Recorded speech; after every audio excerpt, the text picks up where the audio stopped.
এই শবে বারাতটা গেল, কারা কারা বোম ফাটিয়েছেন?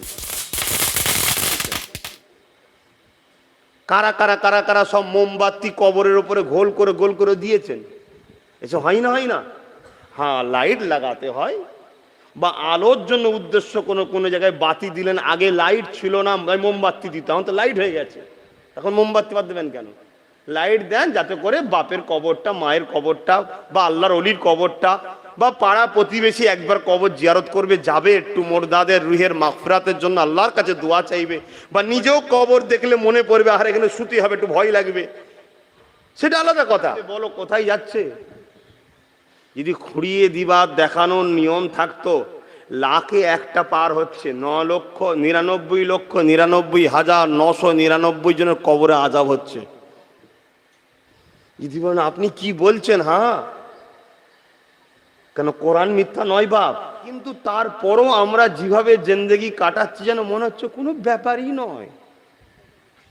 আমাদের যেন কেউ বলে দিয়েছে তোর চিন্তা নেই, তোর চিন্তা নেই। এই শবে বারাতটা গেল, কারা কারা বোম ফাটিয়েছেন? কারা কারা কারা কারা সব মোমবাতি কবরের উপরে গোল করে দিয়েছেন? এসব হয় না, হয় না? হ্যাঁ, লাইট লাগাতে হয় বা আলোর জন্য উদ্দেশ্য কোনো জায়গায় বাতি দিলেন, আগে লাইট ছিল না, মোমবাতি দিতাম, তো লাইট হয়ে গেছে, এখন মোমবাতি বাদ দেবেন কেন? লাইট দেন যাতে করে বাপের কবরটা, মায়ের কবরটা বা আল্লাহর অলির কবরটা বা পাড়া প্রতিবেশী একবার কবর জিয়ারত করবে, যাবে একটু মোরদাদের রুহের মাগফিরাতের জন্য আল্লাহর কাছে দোয়া চাইবে, বা নিজেও কবর দেখলে মনে পড়বে আর এখানে শুতে হবে, একটু ভয় লাগবে, সেটা আলাদা কথা। কি করছি আমরা? পৃথিবীর বুকে বুকে হাত দিয়ে বলুন, ইসলামের সবচেয়ে বড় দুশ্মন এখন কারা? হ্যাঁ, আপনাদের মহল্লায় আজান হচ্ছে, আপনাদের মহল্লায়?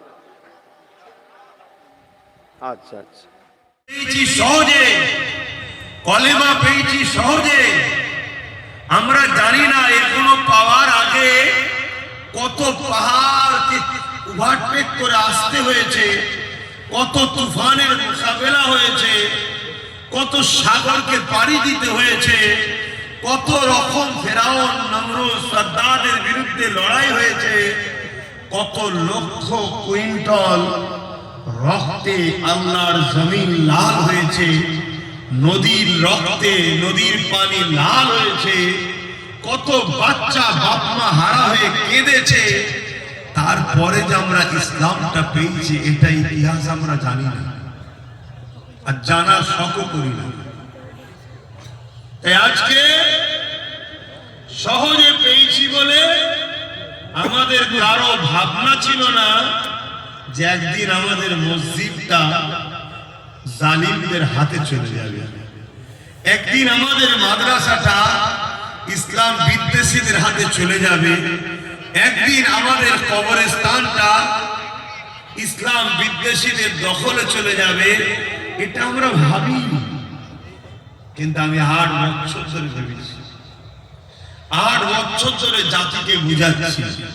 কি গো, বুঝিয়েছি? হ্যাঁ, এটা আওয়াজ দেন। 8 বছর ধরে বলছি।